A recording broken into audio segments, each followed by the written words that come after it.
Welcome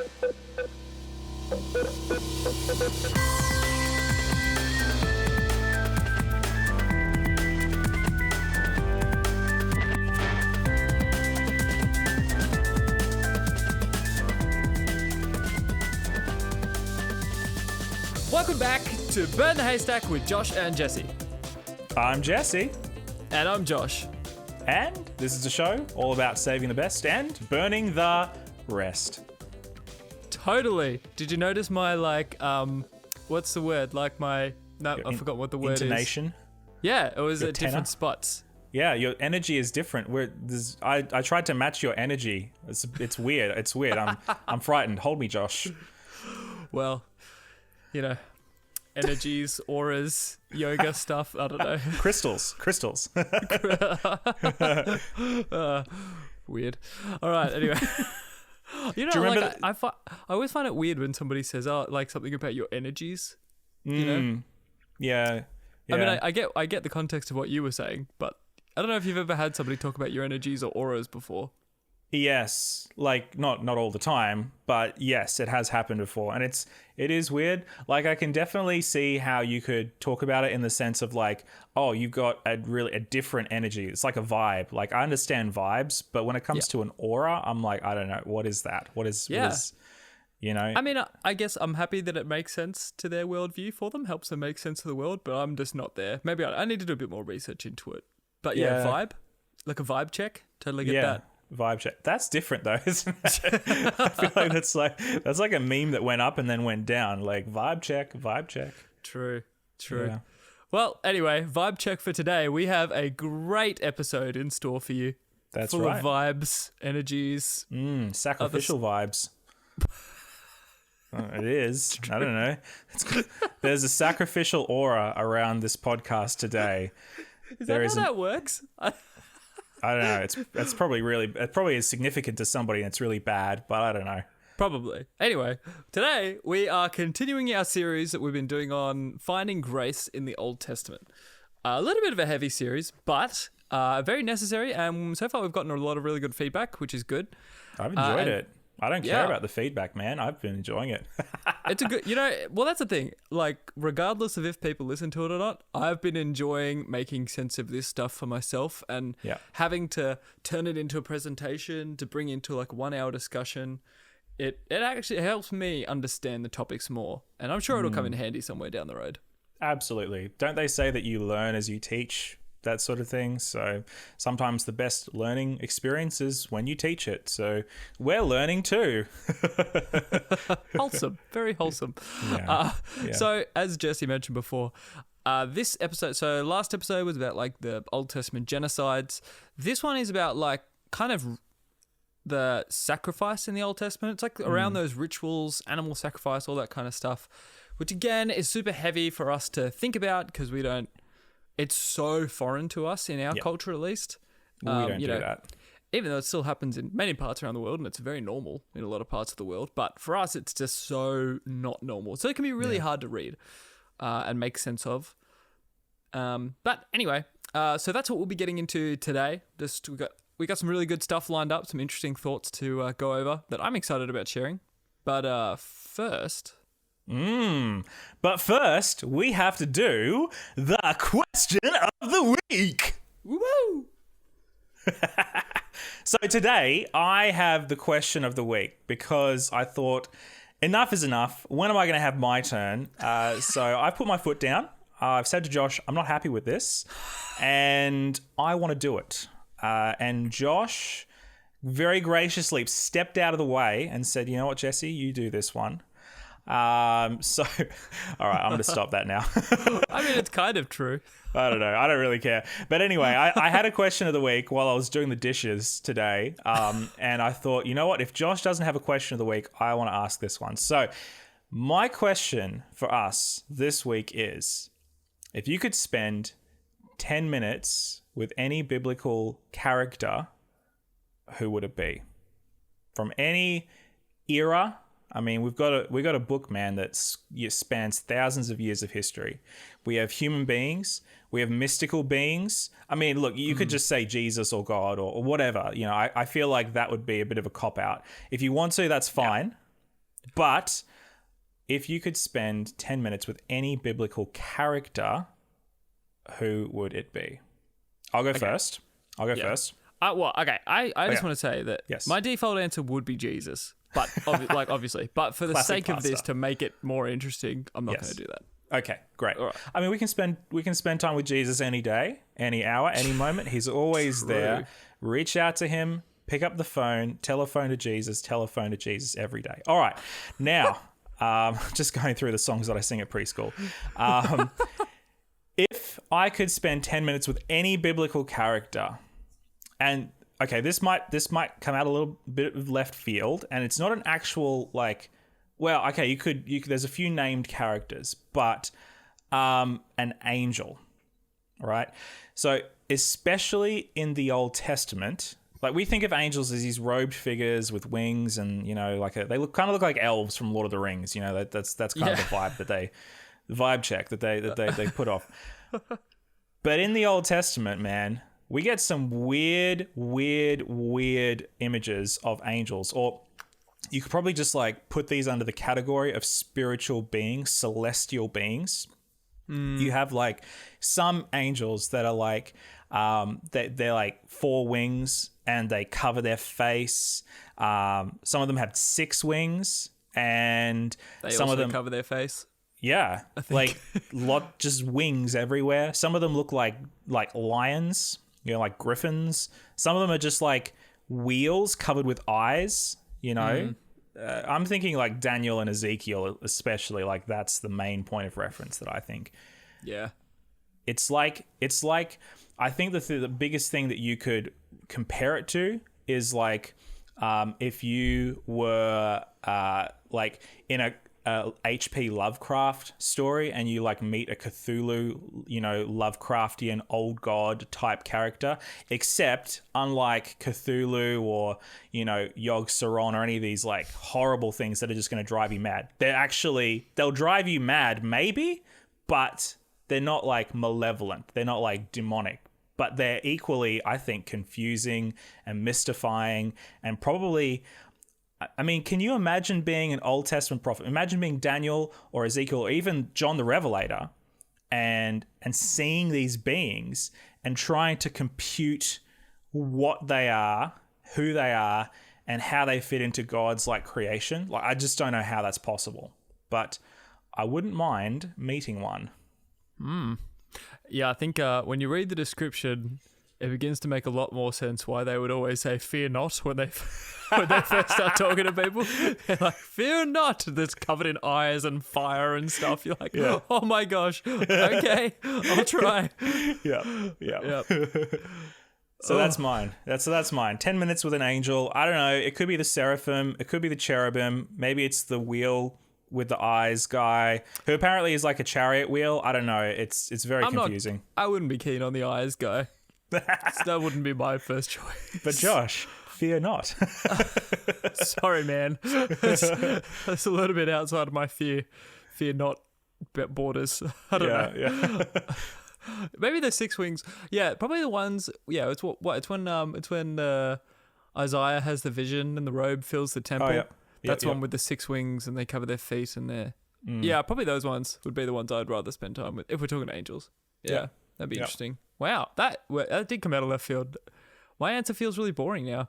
Well, yeah, maybe that was unfair of me, because I know it's not a named character, but at the same time, I mean, we think of the Bible as full of these just ancient warriors and ancient kings and a lot of amazing people. But at the same time, there is so much crazy, wacky, weird stuff in there that we just kind of pass over and go, "Oh, yep, that's just part of the Bible, and that's totally fine." Yeah. It's like, oh yeah, easy, keep going. Yeah. Oh man, I think I'd definitely be someone in the New Testament. I think. I'm pretty torn. I feel like there's a lot of interesting options, but just bouncing off that part, I'd be pretty interested to talk to John the Revelator. So these dreams, man, did you have any more of them? Was that all in one sitting? Was it you know what I mean? I don't know, but there'd be so much to talk about. In 10 minutes, I'd be like, how did you see people interpreting this? How did you interpret it? What did you think of it? You know, like, I don't know. There'd be a lot of interesting food for thought there. But it would be 10 minutes of me, like, furiously writing down every single word he said. Like, please, tell me everything. Yeah. Man. You know how I reckon would be an interesting counterpoint to John the Revelator would be Enoch. Enoch. Oh, yeah. Because you know that That'd we be an have... interesting one. We have that, non-canonical Book of Enoch. I think there's 2 or 3 of them. I can't remember how many there are. Oh, I'm but not sure. I remember reading some of them when I was going through college in the whole canon section of our church history classes and seeing all these books that are not in our Protestant canon. And Enoch was just the one that always stuck out to me, of just like so crazy that it's kind of understandable while it's not in the canon, but at the same time it's got some legit stuff that makes me think, man, it could be like a toss-up between Daniel and Enoch as to what's more crazy. Yeah, it's crazy. Yeah, I've never delved into it. I've delved into a bit of extra canonical stuff just out of curiosity, but never Enoch. Definitely well worth it. Maybe we should do an episode one day on like the non-canonical books and just some of the weirdness in there. That could be fun. Probably could. Yeah, probably could do a couple episodes on it, to be honest, because there's quite a bit. There's quite a bit. There's an endless amount of non-canonical Bible books, but maybe if we just had a list of like the ones that almost made it in, you know what I mean? Right. Because there's a few like the Gospel of Thomas and the Gospel of Judas, which are just totally like, yeah, we're not going to go there. They're definitely not in the list of even possibilities. They made a short list though, didn't they? Yeah, I think so. Yeah, maybe we could do an episode on like all the ones that made the short list. Well, it could be interesting to do an episode on the Protestant Bible versus the Catholic Bible, because the Catholic Bible has some extras in there that we don't have. The Apocrypha, right? Yes, the Apocrypha. Yes. Yeah, that could be an interesting. Yeah, I'd have to do a lot of reading, but yeah, that could be a pretty interesting episode. Let us know what you think, guys. Let us know. Okay. Well, let's get back to our Bible, shall we? Yeah. Those segues. All right. So, okay. We're going back to the Old Testament again, and we're talking about rituals and animal sacrifice, mostly on the animal sacrifice because that's the weirder part that a lot of people struggle with. Another fear not kind of thing. Just read this. And again, it's interesting. I think we've started every episode off with this little sort of disclaimer that, people didn't really find any of this weird until pretty recently in history. Animal sacrifices have been a very normal part, seemingly, of many cultures around the world for a long time. I was actually watching a video about that where they reckon the origin of it came from, and it's a lot of scholarly debate around it, which is pretty interesting. Like just general animal sacrifice. Like some people think it's before even animals were domesticated. Oh, Others wow. think it kind of happened. Then it has to have been once they were domesticated, because where else could they get meaning out of it or something? Which is some pretty interesting stuff. Like even discoveries of like what they think might have been like great mammoth sacrifices, where they found like 27 woolly mammoth heads around a statue or something. I'm like, holy moly. What the heck? That's crazy. So pretty, I don't know, big rabbit hole there, but that's really not much. That was me like just getting a bit distracted in my research for this episode. But either way, it's been around for a long time and it's a part of lots of cultures. And something interesting when you read Leviticus, it's definitely something that it's like it doesn't really go into too much detail about how to do it, because it seems clear that the people already knew about it. They already knew about animal sacrifice. It was more just around the guidelines of what to do it, like what sacrifice, and what a little bit around meaning. So yeah, pretty interesting. So I mean, we have to really step outside of our 2020 at the time of this recording, 2020 Western cultured selves who have nothing to do with this, to understand this a little bit. It requires a lot of imagination, a lot of picturing yourself living in that kind of society. I don't know. It's pretty interesting stuff. Yeah, I think that is the main, I guess, ask that we are asking of you throughout this entire series. And we've said it all the way from our first episode, and that's your 21st century moral compass, it really has a hard time if you just apply that straight up without any work, contextually, culturally, any of that. You are never going to be satisfied with any of these thoughts that we're going to throw out today, or you're probably never going to be satisfied with any explanation of Old Testament violence, the genocide, sacrifice, anything. Like, none of it is going to make sense ever. But if you can step outside of that 21st century set of sensibilities, I think there is something of value to be gained here. So I think probably, a good place to start, and you've introduced this quite nicely, Josh, is to understand what sacrifice in the Old Testament, in the biblical narrative, in the context of the ancient Israelite Jewish culture, what did it actually mean for them, as opposed to some of the layers of cultural understanding, of assumptions that we might throw over it. So I suppose the easiest way to phrase it is, what was sacrifice not to the ancient Jewish people, and what was sacrifice? What does it actually mean, and what did it not mean? Yeah. That's an interesting set of questions, but yeah. I know, yeah, sorry. Yeah. I think probably, at least for me, and we can go anywhere we want with this. Basically, I think for me, what I have to come to is this idea that sacrifice was not a means for appeasing God, or, like trying to cover over, or trying to make him not mad when he got mad. I think that's something that we kind of all assume, perhaps, as that sacrifice was a primary vehicle for ancient people to curtail the vengeance of the gods, or to turn the favor of the gods towards the sacrificer. That was like a common, that seemed, well, from my research anyway, that's more like a common strain of thought from other gods and religions, right? I think we talked about this in the first episode. We mentioned that, like, a lot of the other cultures at the time of this, of the Old Testament, like Leviticus, Exodus, Leviticus, Numbers, a lot of the other cultures at the time, they had, like, obviously their own religions and gods and origin stories and all that kind of thing, but they didn't necessarily know what the gods wanted. So they would do all of these things in order to try and appease the gods.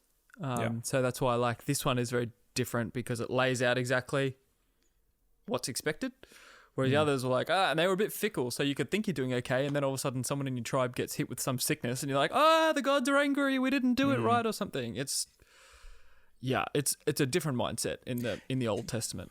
Yeah, and not just that as well. I think the idea of who the Jews were in relation to who Yahweh was also very different.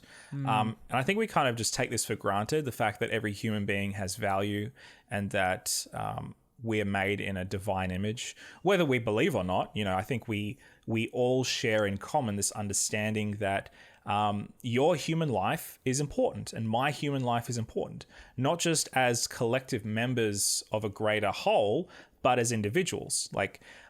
But we don't see that in any of Israel's neighbors. Like, they're like, Israel and many of their neighbors all originated out of this cradle of civilization, Mesopotamian sort of area.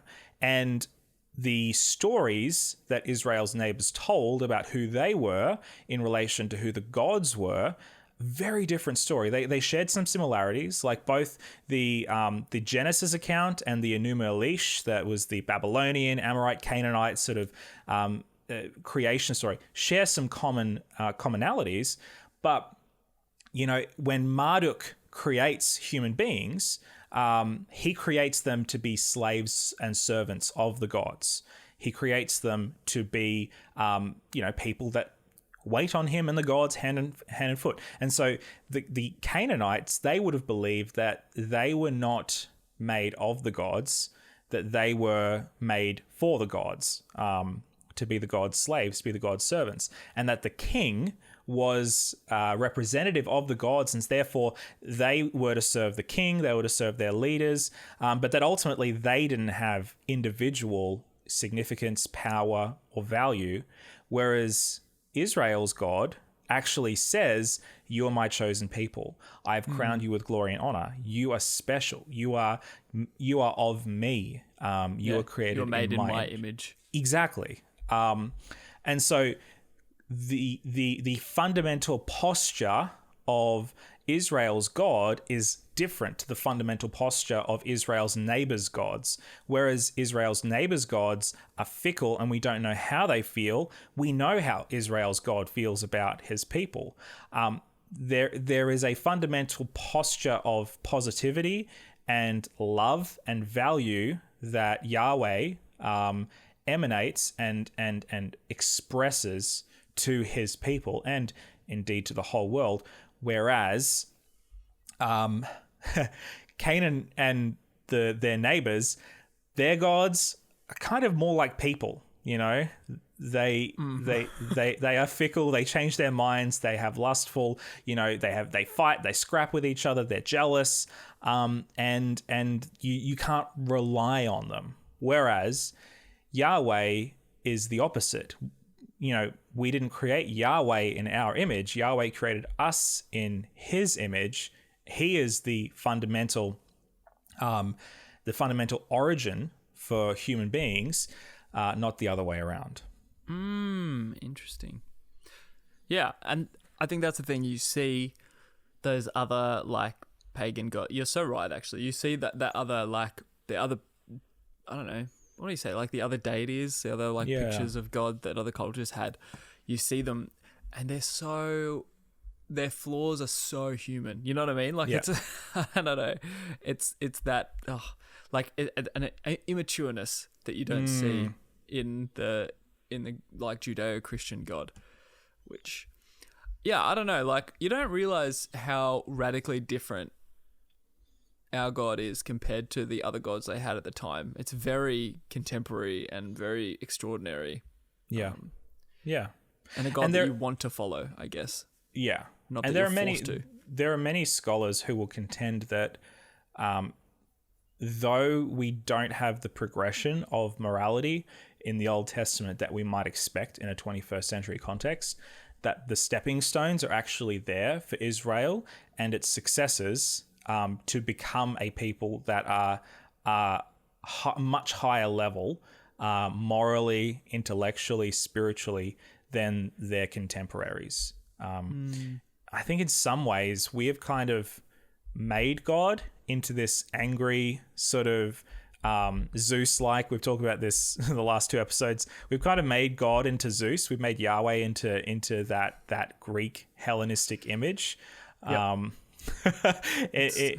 And it's I don't know. It's us. It's not God. You know, we have the Jewish and the Christian tradition, but I think over time we have kind of made God into that angry God, not necessarily just, you know, reading the scriptures and then taking a description of God from that and that alone. Yeah. Where do you reckon it comes from? I guess like, you know, how we make God like that. I don't know. Where do you think we get it from? Even in our 21st century Christian culture, where do you think we get these different pictures of God from? I think it's hard to say. I think your theology definitely influences that. So, you know, we as Seventh-day Adventists, we are more of an Arminian sort of people. And that's to say that we believe that God gives us free will to choose who we want to follow. If you are perhaps a more Calvinist point of view, and this is not to, you know, take shots at any Calvinists, but you believe that God has predestined some to glory and some to eternal damnation, and that God actually is going to pour out his blessings and his love and his mercy on those people that he's predestined, and he's going to pour out his wrath and his vengeance and his hatred on people who are predestined for hell. You know, it makes me think of that really famous sermon by Jonathan Edwards, you know, Sinners in the Hands of an Angry God. And it's that idea that we are so wretched and we are so sinful. I don't know. It almost feels like paganism creeping into Christianity of, you know, and I hear it all the time, even today, even in Arminian traditions, of us talking about the total depravity of the person and how wicked is the human heart. You know, who knows it? You know, that famous Jeremiah saying. And I feel like we have this way of treating sin like it's invading us and it's making us into this person beyond redemption, I suppose. And it has this really dehumanizing effect, which is, I suppose, what sin does. Sin, you know, dehumanizes us, and it makes us feel like a lesser person, and it makes us feel like the people around us are lesser by extent. Hence why people, perhaps in the ancient era and perhaps even today, felt the need to sacrifice to the gods, to have their sins forgiven, to have the wrath of the gods averted, because I am fundamentally a bad person because the gods say I am, or perhaps my priest says that I am, or whatever. Yeah. And so I have to cover over it because otherwise my God is going to be angry with me. Yeah, that definitely plagues the modern Christian mindset heaps. Yeah. And even like people who are maybe like agnostic, or maybe they used to be Christian, they grew up Christian, now they're sort of not real, like they might sort of identify as a Christian. Maybe they go to church on Christmas once a year or something, you know what I mean, or every other year. Yeah. But a lot of people feel like they're too far gone from God, that nothing could pay the price of what they've done. Which even the Old Testament God, that idea is ridiculous. Like there's, you know, like God lays out exactly what sacrifices are needed. And, you know, even talks about like, if you unintentionally sin, here's what you do. If you intentionally sin, as long as you ask for forgiveness, here's what we do. Do you know what I mean? Like it's, and, you know, something we didn't bring up last week when we talked about like, the week before when we talked about like the legalist idea of the Bible, is that anybody who repented was forgiven. That's just a fact in the Old Testament and the New. Anybody. Yeah. And so every time you see somebody get struck down, it's because they didn't repent. That's, you know, and repent is such an old school word. I feel weird using it, but it's the word in this context. Yeah. So it's, I don't know, it's interesting that like we get so caught up in the idea of other gods when we probably don't know that much about other gods really. Like not many people spend a whole lot of time studying Marduk or whatever. Sure. Yeah, but they've gotten the ideas of that still.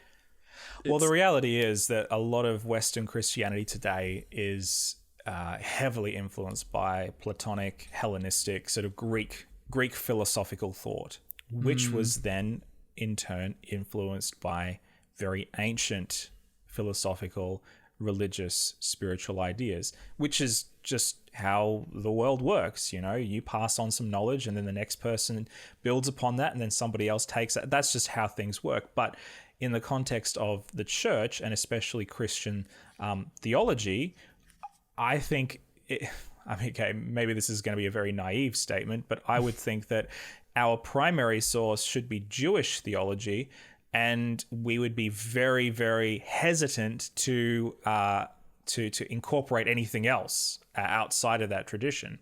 You know, the way that most modern Christians think about hell and the afterlife has a lot more to do with Hades than Sheol, for instest. You know, if you were to take an ancient or even a modern Jewish take on hell or heaven and the afterlife, our interpretation would look very different here in the Christian world.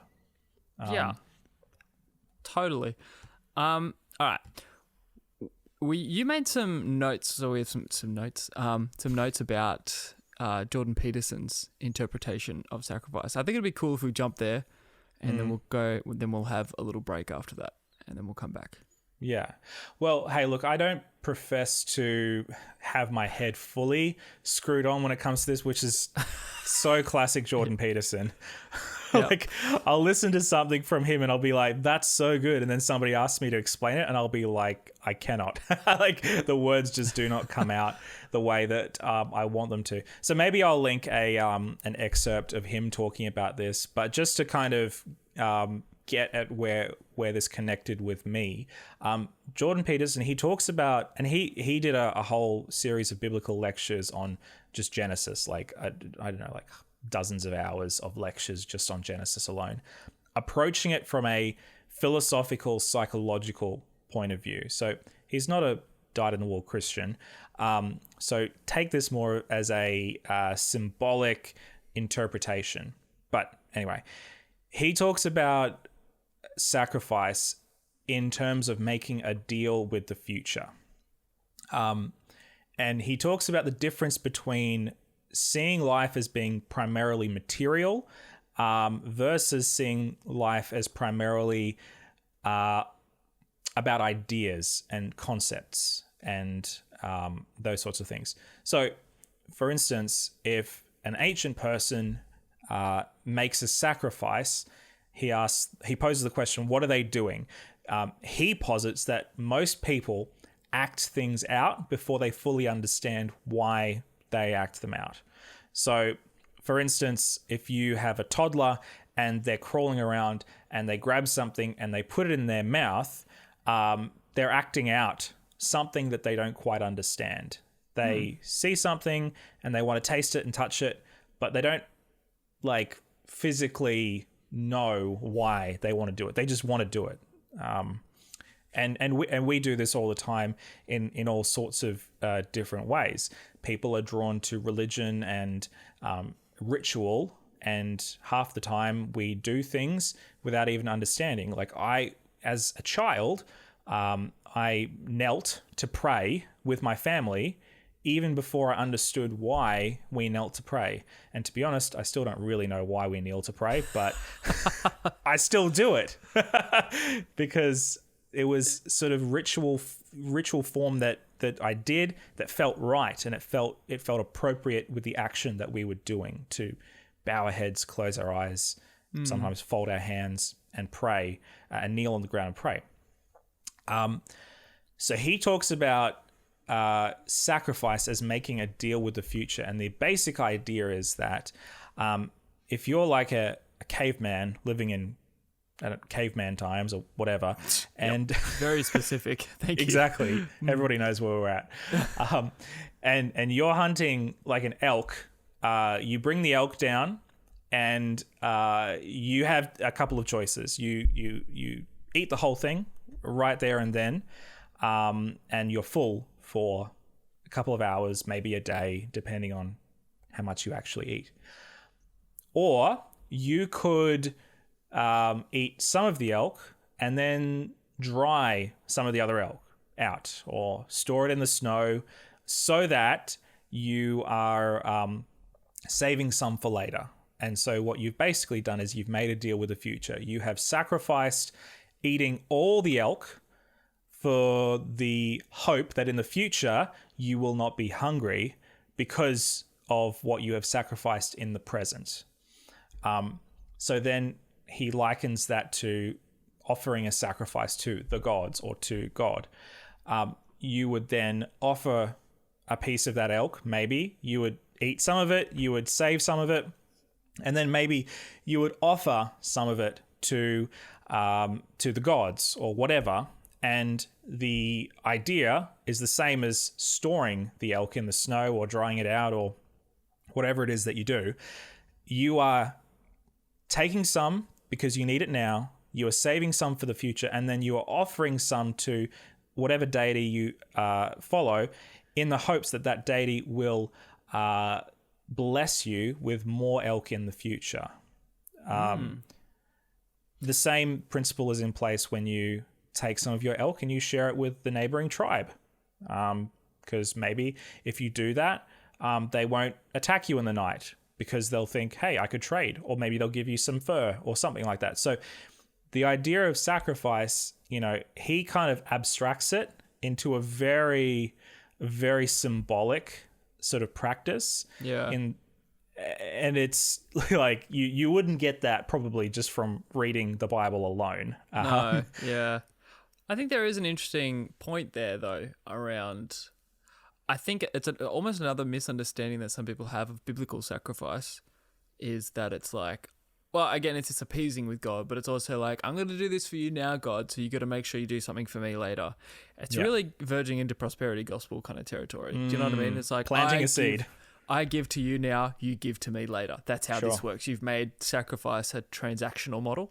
Mm-hmm. I think like sacrifice, just human, like, I mean, not human. Human sacrifice is not the word. Is not the word I'm looking for. But like sacrifice just in our own lives, for example, that is making deals with the future.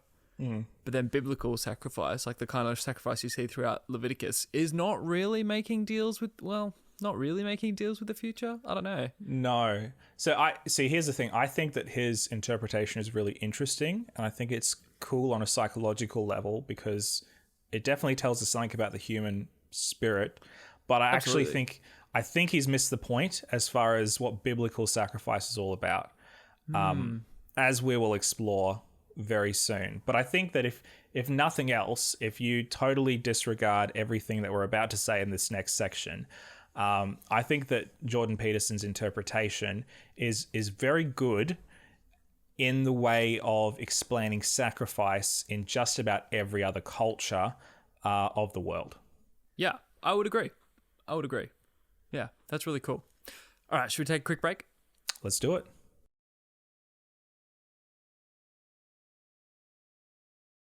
And we're back. All right. So firstly, something interesting, I guess, with the Bible is that often there are these rituals played out and they're not really explained why they're significant. They're just like, here's what you do, and that's kind of it. So it's very rare that we actually get, particularly in the Old Testament, it's very rare that we get like these rituals and a full, deep understanding of why this is significant and why it should have been followed and all that kind of thing. The closest we get with sacrifice is literally one verse in Leviticus, around the middle of Leviticus, I think. Leviticus 17:11. And it's not even in the context necessarily of sacrifice. It's just in the context of like when God is forbidding his people to eat blood, because that was a very common practice back then. Again, not something we do very much, at least in our culture these days, but it's still very widely done across the earth today. Okay, so Leviticus 17:11. It says, "For the life of a creature is in the blood, and I have given it to you to make atonement for yourselves on the altar. It is the blood that makes atonement for one's life."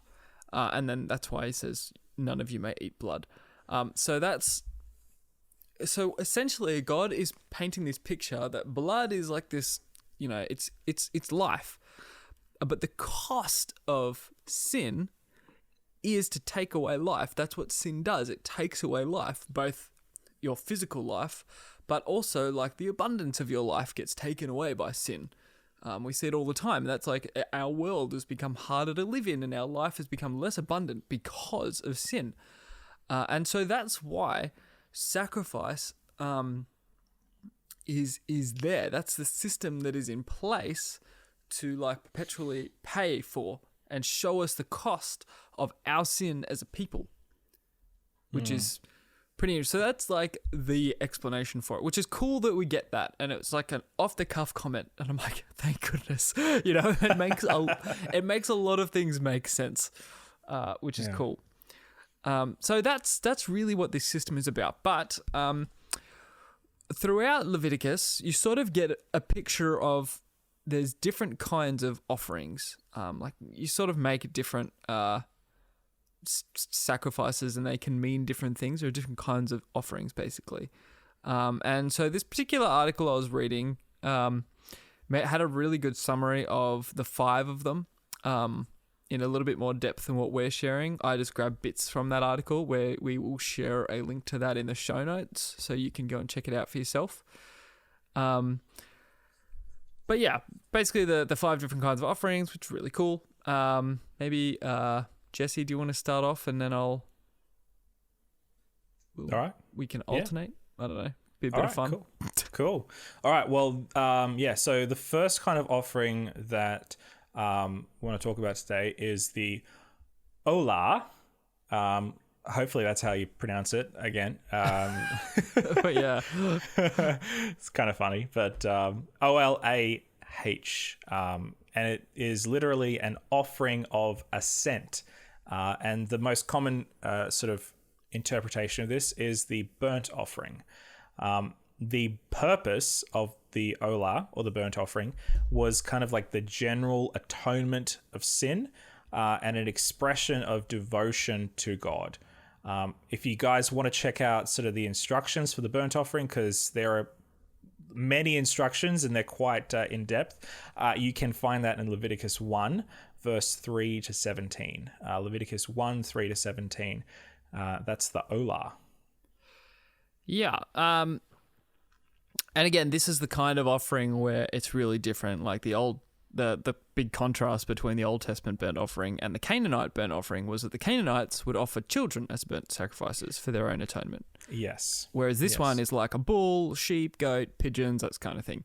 Yeah. And God made it pretty clear in Genesis 22. I have in my notes here. Sorry, this is separate. God made it clear that he would not accept children as burnt offerings. Thank goodness for that. Great. Yep. We're all on board for that one. I believe this, the Olah it could be a daily sacrifice, I believe, or like on a, when you wanted to. I'm not quite sure the actual frequency of this sort of offering. Yeah, but I'm I think actually not sure. It's basically if you wanted to get atonement for you or your household or your family, you would take the animal to the tabernacle or the temple, and you would offer this kind of sacrifice, and the priests would actually carry out the sacrifice on your behalf while you're present there in the temple courtyard. Yeah. Okay, so the second type of offering, remembering these are all different. This one is very different because this one doesn't really involve the sacrifice of any sort of, like, there's no blood in this one really. Really, no, there's no blood at all. I don't have to say really. There's no blood in this one. There's nothing that dies in this one, and that is the grain offering, or in the Old Testament, I think the Hebrew word is mincha, but it's probably pronounced mincha or something. I'm not sure. I'm not very good at Hebrew. I think I've made that clear before. But the purpose of the grain offering was a voluntary expression of devotion to God, recognizing his goodness and his providence. And the instructions are giving, if you want to read any more, they're given in Leviticus 2. But this is like, it was like cooked bread, made into cereals and stuff, unsweetened, unleavened, all that kind of stuff. So that's cool. It's like a free will offering of grains. And again, I think the contrast is pretty obvious. Like if you were an ancient Canaanite farmer, maybe you might offer some of your grain to the gods so that the gods will then bless your crops the next year or that year or whatever. Whereas the mincha is more like, God has blessed me, and so I'm going to give this to him out of devotion or gratitude. With no sort of string. I don't know, maybe strings attached. Maybe that's an unconscious thing, but maybe that's something, person to person sort of thing. Yeah. Totally. Yeah. And I like, that's the thing. It's like God is good. So I'm going to give this because he's provided. And it could even be the first fruits of your stuff. It's like, he's the first portion. It's kind of like a tithe almost flowing into that. Yep. That's cool. All right. The third offering is the shalem, or the peace offering, which, if some of you Bible nerds, that name probably would have given it away. This kind of offering, first discussed in Leviticus 3, it was a couple of different types, sort of subtypes under this offering. So it's like a subtype underneath a subtype.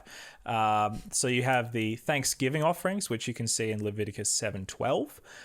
Free will offerings, which is in Leviticus 7:16, and wave offerings 7:30. I'm waving at you. If you're watching the video, you can see me waving. The wave offering. A wave offering. It's an offering where you wave. It's just stand there and wave. God's like, yes, that makes me chuffed. Just smile and wave, boys. Just smile and wave. How to vote with the penguins in Madagascar. So what was the purpose? What was the purpose of the peace offering? Well, the purpose was to consecrate a meal between two or more parties before God to share the meal together in fellowship of peace and commitment to each other's future prosperity. The portions unsuitable for eating were then given to God, and you can again read that in Leviticus 7, Leviticus 7, Leviticus 7, verse 19 to 27.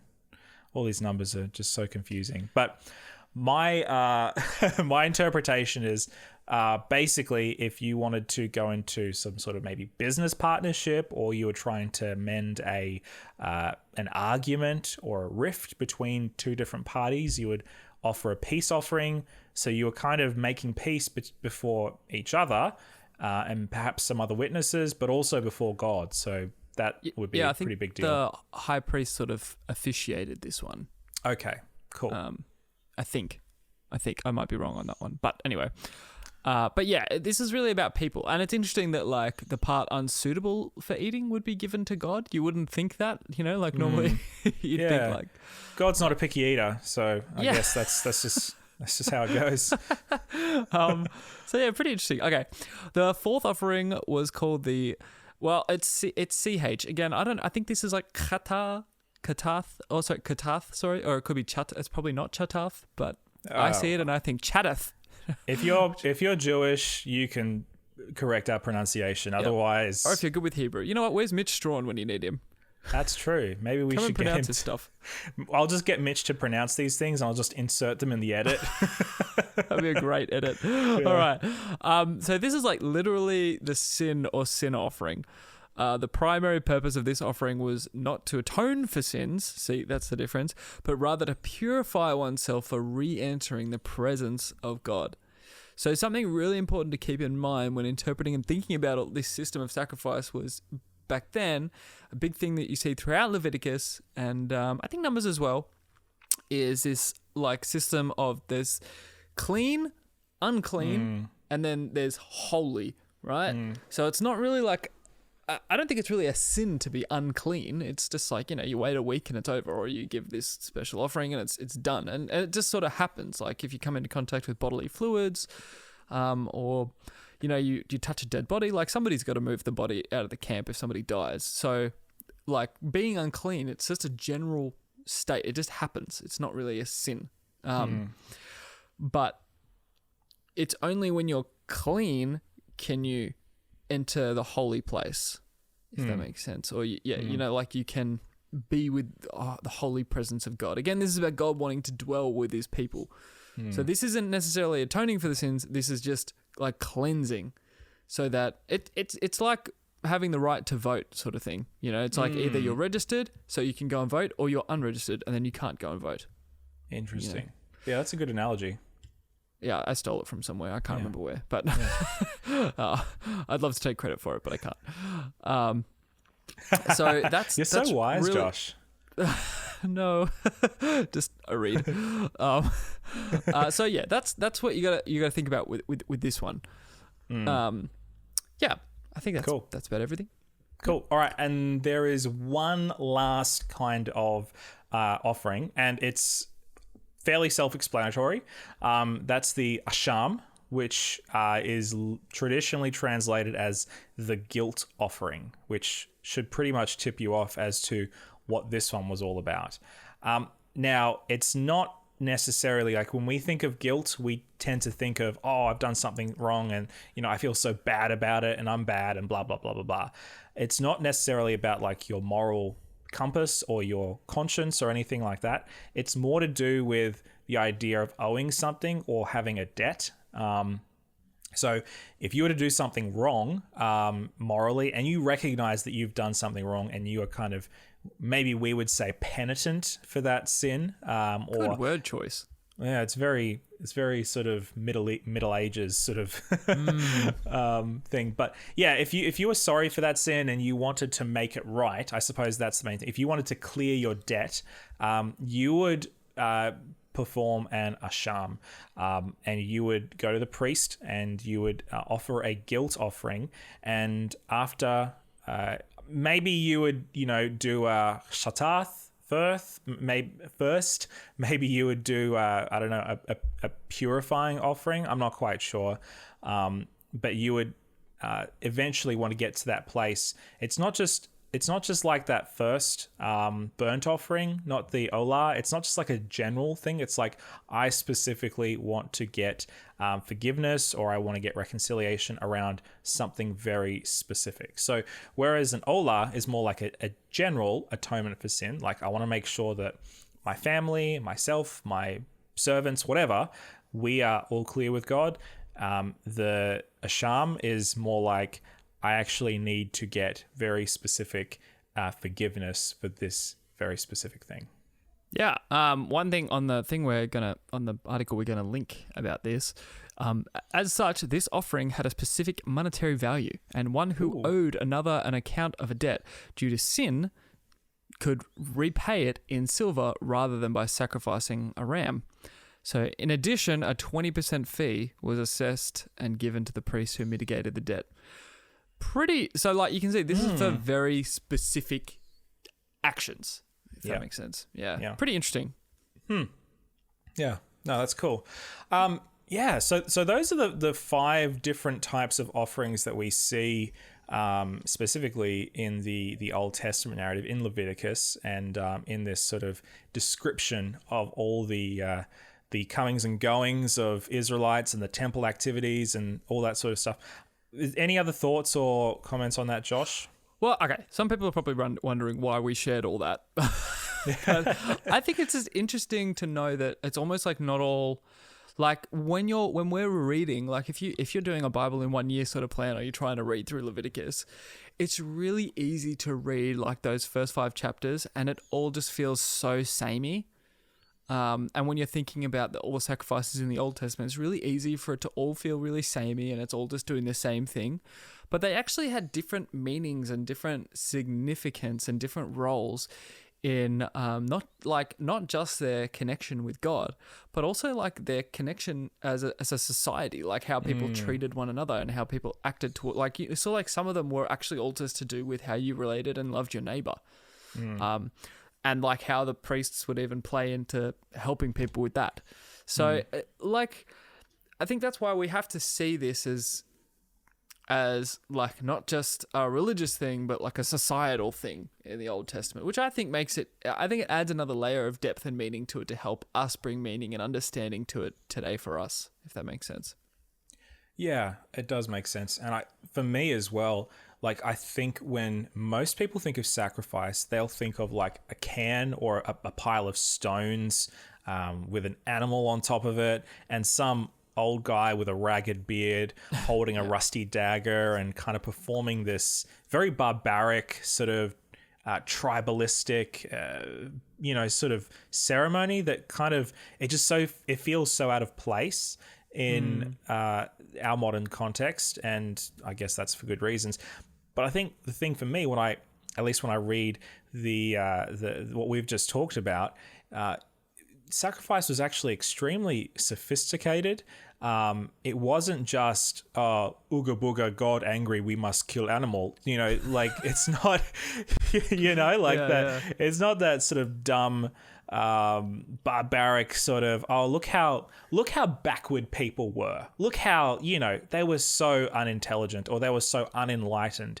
I think we have this sort of pride thing in our 21st century context of, look how sophisticated we are, and look how backward these ancient people were. But actually, as you were just talking about, the sacrificial system was extremely sophisticated. It was extremely complex, and it was well thought out as well. It had a purpose in the society, even if we don't agree with the actual act of killing an animal, which I think most modern people would pretty much unanimously agree on, opposing that. You have to actually admit that it wasn't just a dumb, barbaric, backward, uneducated system. It was extremely sophisticated, and it worked in their societal context. Yeah. I mean, like, you got to think, like, your neighbor did something, it was horrible, and then you see them go, and then the priest is like, well, you have to atone for that. Like, grab a big, spotless ram or whatever, and sacrifice it. Like, so then you, as your neighbor who's seen that they've done something wrong, now that you actually tangibly see, they've paid the cost for it. Okay, that's all good. You know what I mean? We don't really even have something like that. I mean, we have, I guess people can go to prison. But again, like we were talking about last week, you know, they didn't really have a prison system in the ancient world. Certainly not in the Jewish Canaanite world. Yeah. You know, maybe they had, if you were conquered and you became a slave, that's probably the closest that they had to, you know, having a prison system. But if you, you know, do something wrong, how are you going to atone for that? Would you prefer to have to sacrifice a ram, or would you prefer to be sold into slavery to pay for your wrong? Like, what's more just? What's more humane? Yeah, and like even how the government today, like if I speed down the highway or whatever, I'll get a fine for however many dollars. You know what I mean? Whereas they didn't have a fining system; they had this sacrificial system because that's where your assets was in your livestock. So it's a huge difference. Okay, we should get into the grace parts now. Okay, where's now that we've grace? talked about, I mean, we've talked. I mean, we have sort of. I think, like, if you read between the lines of what we're talking about, you'd see a lot of interesting grace in there. Well, I think, anyway, but to be a little bit more on the nose about it, I guess. But one thing we have to keep in mind when we look at this, like all this sacrifice and stuff and rituals in the Old Testament, the reality was that humans had sinned, and we, you know, it starts from that whole Adam and Eve story, where we're the ones who went against what God said for us. Went from being naked and unashamed to ashamed and, you know, running from God and hiding from God. So because of our actions, and then we see sin play out and constantly make the world worse. But God wanted to not give up on his people. He wanted a continual relationship. He wants to dwell with his people. It's that idea of he wants to come down from the mountain and actually live amongst his people. And so this whole sacrificial system is built fundamentally on grace. It's the grace of God. He's made a way. And like, you know, even the fact that he allows sin to be transferred onto an animal, or like paid for by an animal.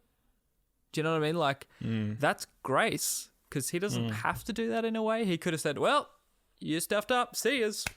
You know what I mean? But he doesn't. He wants to dwell with his people. And you see this played out really cool. That Leviticus 1:1, right? God calls out to Moses from the holy place, but Moses can't enter Moses can't enter it because, like, God is just so holy. It's like I think the Bible Project described God like the sun. It's like this big, beautiful ball of energy, but if you get too close, you'll burn up and die. And God's holiness is like that. It is good and it is beautiful, but if us as like unclean, impure people go up to God's holiness, like, we just burn away. It's like that same sort of power. And then throughout Leviticus, this whole system is laid out so that people can draw close to God. And then Numbers 1:1, the very beginning of the next book, God calls out to Moses in the holy place. So it worked. Like, all of a sudden now Moses is dwelling with God. That's this whole idea that God wants to dwell with his people. He wants to be with us despite our mistakes, and he wants to make a way where there is no way. I'm going to get too preachy if I keep going. You've got any thoughts on this, Jesse? Oh, I have a lot of thoughts. I might have the same problem that you do. I think, okay, so for me, at least when I cast my mind all the way back to the first Genesis story, you know, I think of when Adam and Eve stuff up and they eat the fruit, and then they have this dialogue with God and with the serpent, and then God ultimately evicts them from the garden and they can never return. As you mentioned before, the first thing that God does is he actually kills an animal so that they can have clothing to wear, to protect them from the elements. And then the next story that we have from, you know, Eve giving birth to Adam, to Abel and Cain, is this sacrificial story where, you know, Abel has the right sacrifice and Cain does not, and Cain in his jealousy murders his brother. I think at least the other interweaving narrative throughout what you've just been talking about is the idea that sin has consequences, and that going against God's wisdom. It's not, rebelling against God. There's that part of it. And God's not a tyrant who's going to bring his fist down on people for stuffing up.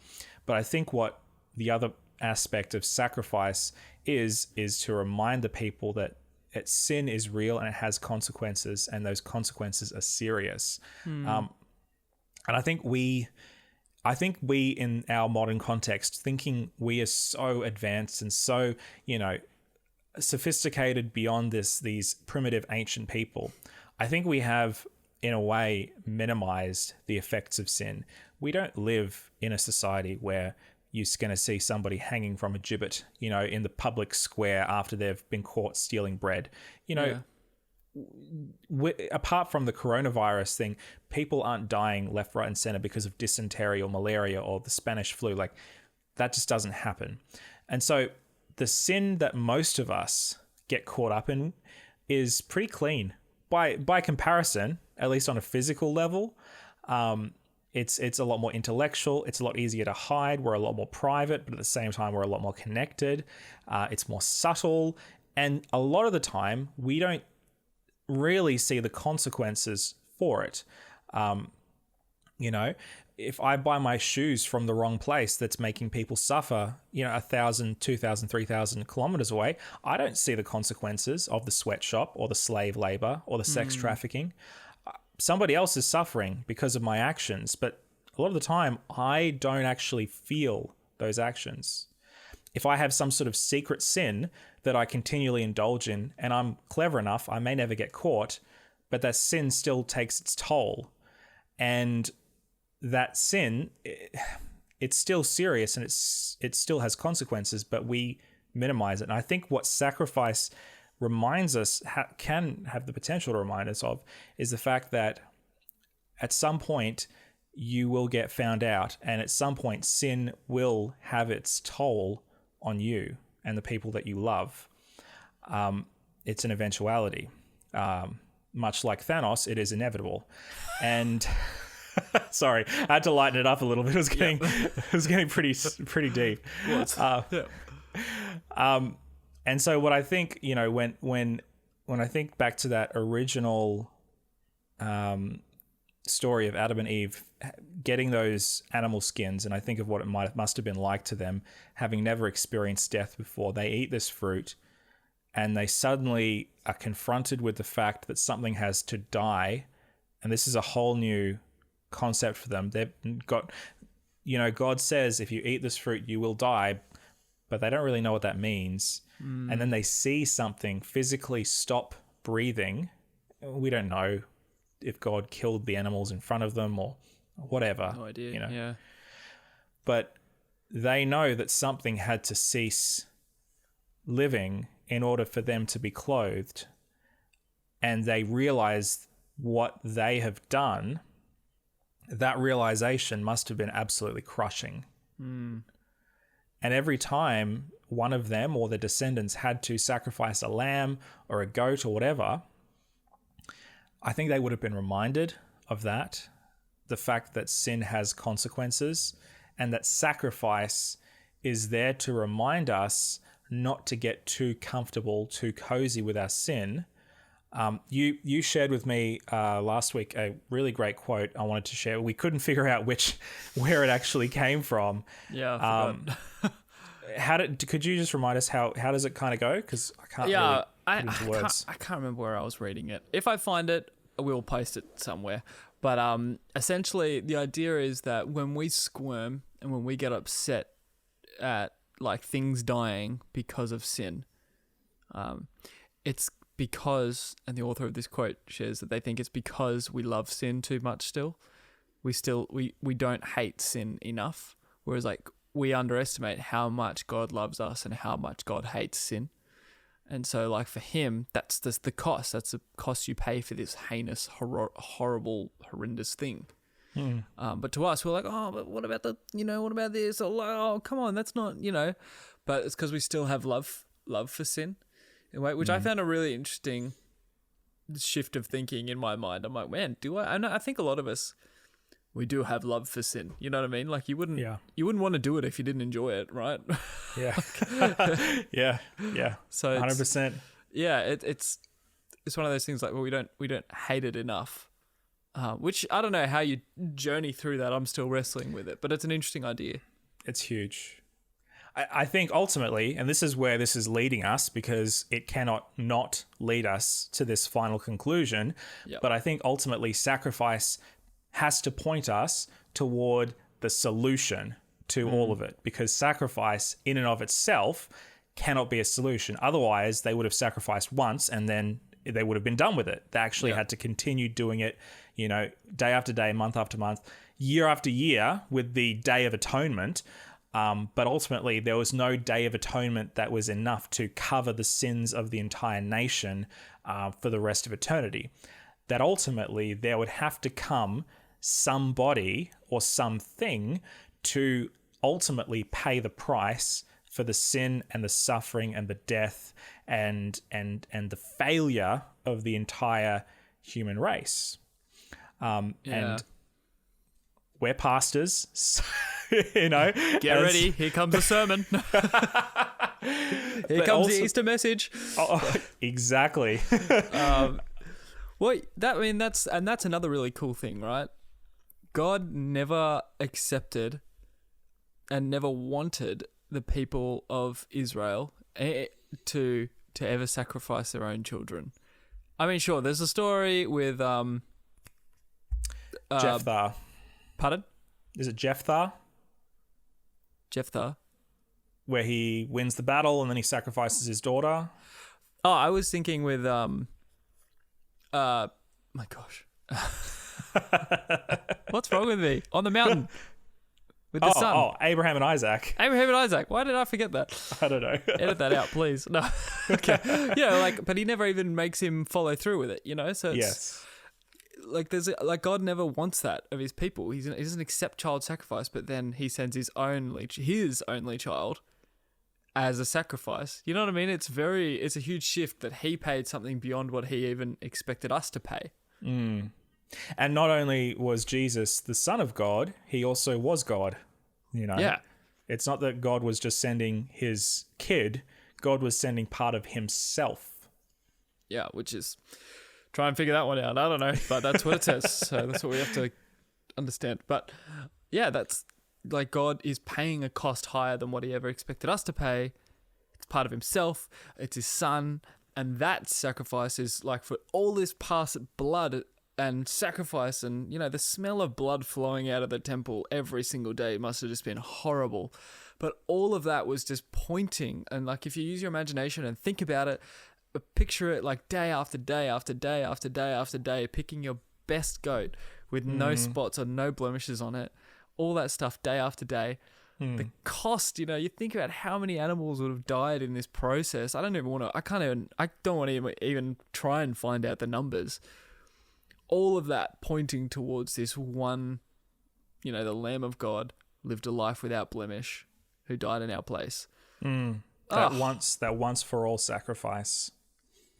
Yeah, it's like greater than any other.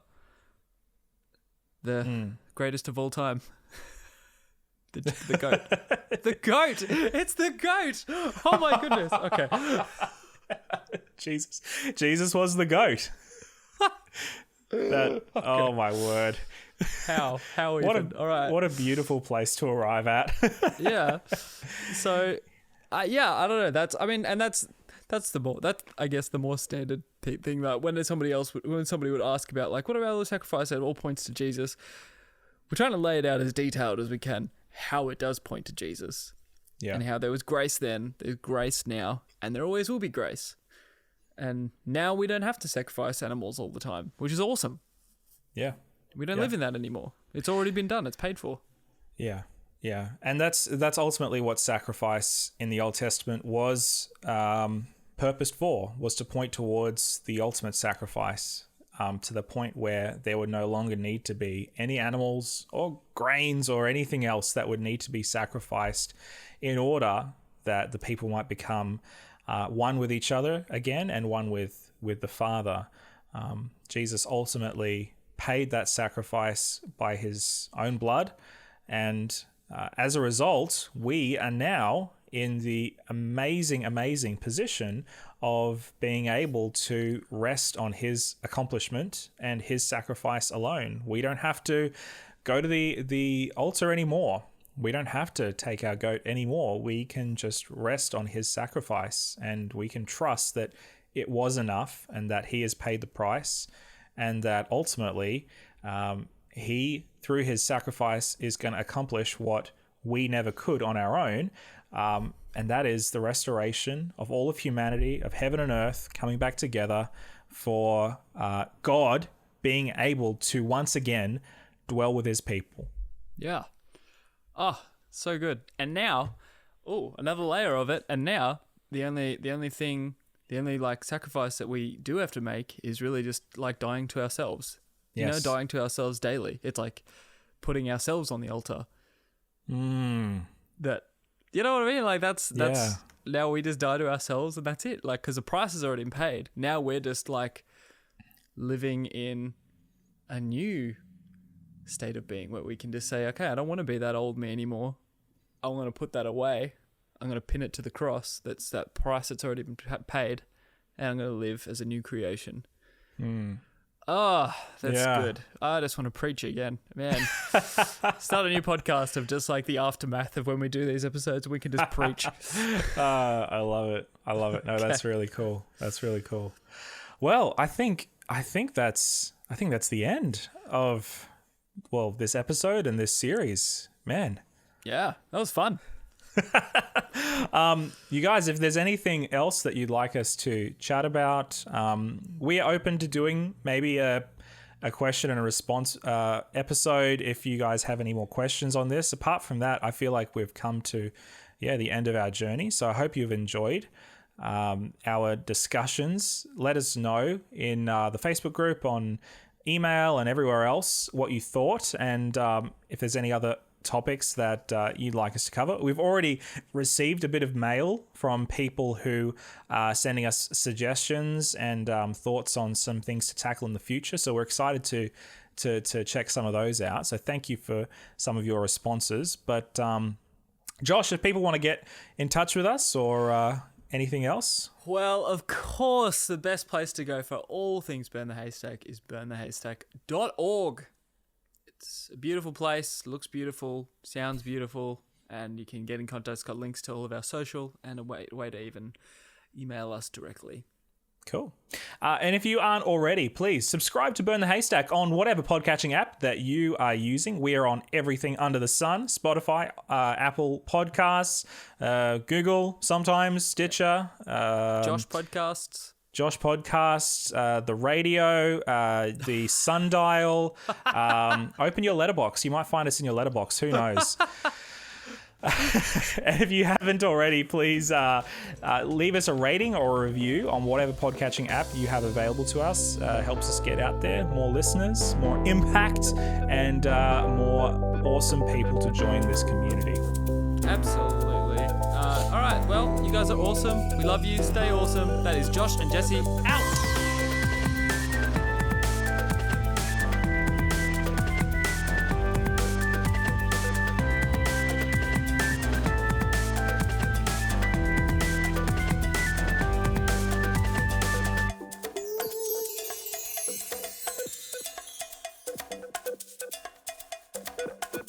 Bye.